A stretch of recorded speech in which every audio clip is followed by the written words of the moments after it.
2011년 3월 11일 동일본 대지진이 일본을 뒤흔들었습니다. 그로부터 11년 수많은 사람들의 노력으로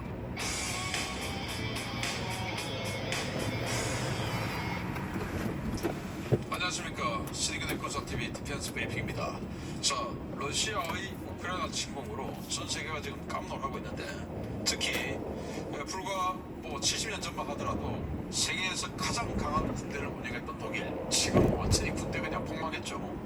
그래서 이거 큰일 났구나 해가지고 독일 숄츠 총리가 이 올해 국방 예산을 갑자기 곱하기 더블로 올려가지고 재무장하겠다 라고 선언을 했는데, 우리 언론에 많이 보셨죠? 그래서 지금 독일군의 현실 제가 좀 알려드리고 어떻게 개선할 것인가 이거 좀 알려드리도록 하겠습니다.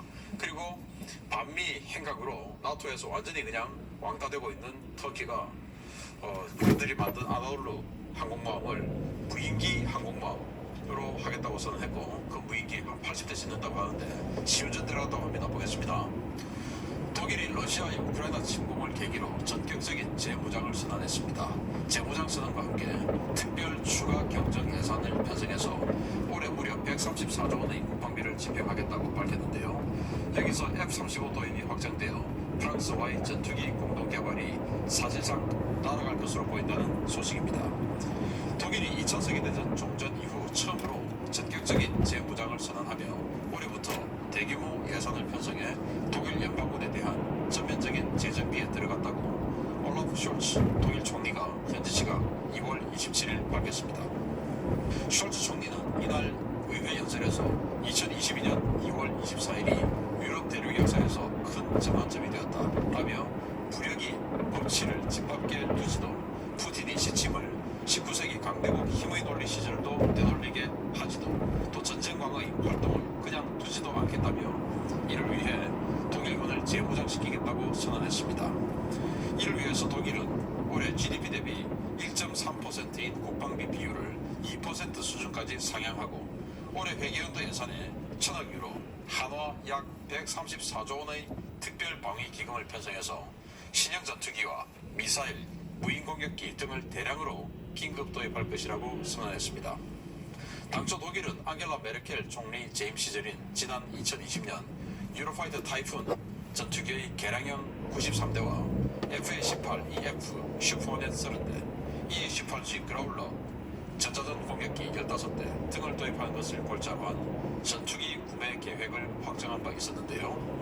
이번 숄츠 총리의 조치에 따라서 30대의 슈퍼호넷 물량은 전량 F-35A로 전환이 결정되었고, 나머지 93대 물량 유로파이터 역시 개발에 상당한 비용과 시간이 예상되는 트렌치5 이른바 유로파이터 롱텀 에볼루션 대신 F-35로 대체하는 방안에 대한 본격적인 검토가 시작되었습니다. 이 같은 발표 직후에 F-35를 생산하는 록히드 마틴의 주가는 폭등세를 하고 있는데요. 우크라이나 개전 전 391달러였던 록히드 마틴의 주가는 11% 올라서 현재 434달러를 기록하는 반면, 유로파이터를 생산하는 에어버스 그룹의 모회사 EADS는 숄츠 총리 발표 직후에 115유로에서 109유로로 크게 하락했습니다. 항공 전문가들은 토드 월터스 나토 사령관이 상호 운용성 문제를 제기하며 프랑스, 독일 주도의 F가스 프로그램에 거부감을 내비쳐온 만큼 독일의 이번 결정으로 F가스 프로그램이 상당한 타격을 받을 것으로 내다보고 있는데요.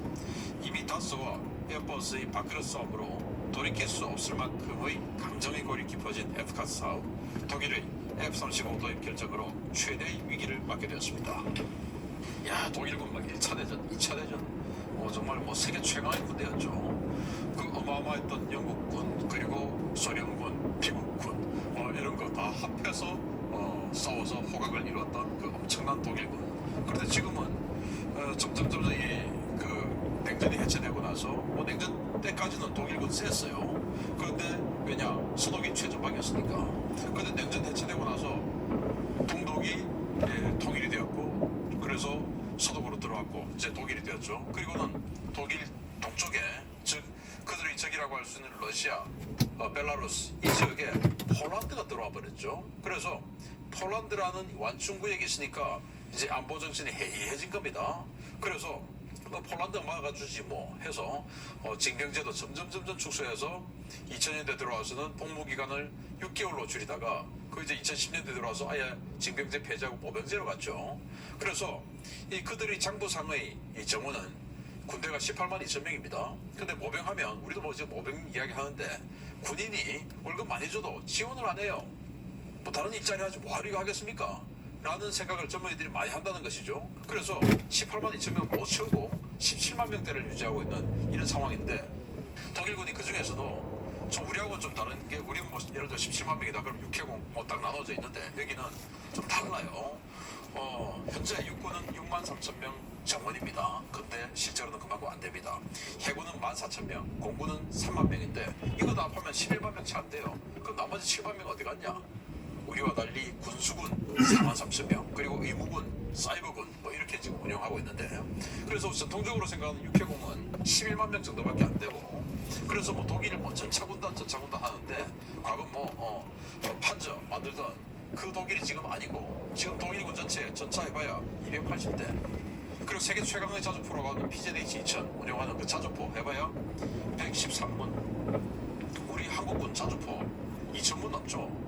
K9 자주포 1000문 이상 그리고 K55 A1 자주포 1000문 이상 이런 우리 어마어마한 호병 강국 한국군에 비해서 여기는 뭐 자주포 113문 이러니까 가격 경쟁력이 안 나와서 우리 K9에게 깨지고 또 전차 해봐야 280대밖에 안 되니까 280대 해봐야 뭐 우리 뭐 한 개 사단부 조금 넘는 이 정도밖에 안 되죠. 그런데 우리는 이런 사단이 6개 이상이니까 뭐 여기 뭐 잽이 안 되죠. 그래서 그들이 만드는 레오파드 2, A7 우리 한국의 K2 후표에게 가격 경쟁이 또 안 되고 뭐 이런 상황입니다. 그러다 보니까 독일이 안 되겠다. 우리 국방 예산이 우리 돈으로 한 60조 원 되는데 이거 곱하기 2로 하겠다라고 해서 이제 재무장을 선언했습니다. 얼마나 재무장을 할지는 모르겠지만 아무튼 이게 원래는 2014년도에 나토 국가들끼리 모여서 지금 이 러시아가 크림반도 침공하는 거 보니까 장난이 아니구나. 우리 지금 국방 예산 좀 더 올리자. 그래서 국방 예산을 나토 국가들이 전체적으로 GDP 대비 2%까지는 올리자라고 자기들끼리 합의를 했어요. 그 합의를 이끌었던 사람이 앙겔라 메르켈 총리입니다. 그렇게 해서 우리 유럽군도 만들자라고 했는데 독일이 그 약속을 안 지키고 지금까지 그냥 1.3%로 유지해오고 있는 겁니다. 2% 하긴 하는데 나중에 할게 하면서 계속 왜 국내 포퓰리즘 해야 될 일이 많으니까. 그런데 이제 미국의 트럼프 대통령 시절에 야 니들 지금 뭐 하는 거야? 니들 GDP 대비 4%를 올려. 이렇게 압력을 줬었죠. 왜냐? 우리만 왜 미국만 지금 GDP 대비 3.75% 이렇게 쓰면서 세계 안보를 담당해야 돼? 니들도 돈 써. 니들도 돈 많잖아. 부자잖아. 이제 이렇게 되었었어요. 그런데 이제 러시아가 우크라이나 침공하는 거 보고 안 되겠다 해가지고 국산 무기 다 좋지만 센 거 일단 하자 해서 F-35 도입하고 뭐 이제 이렇게 있는데 아무튼 독일 또 프랑스도 마찬가지고 영국도 마찬가지고 영국은 나름대로 국방예산 많이 투입하는데 프랑스 그중에 제일 국방예산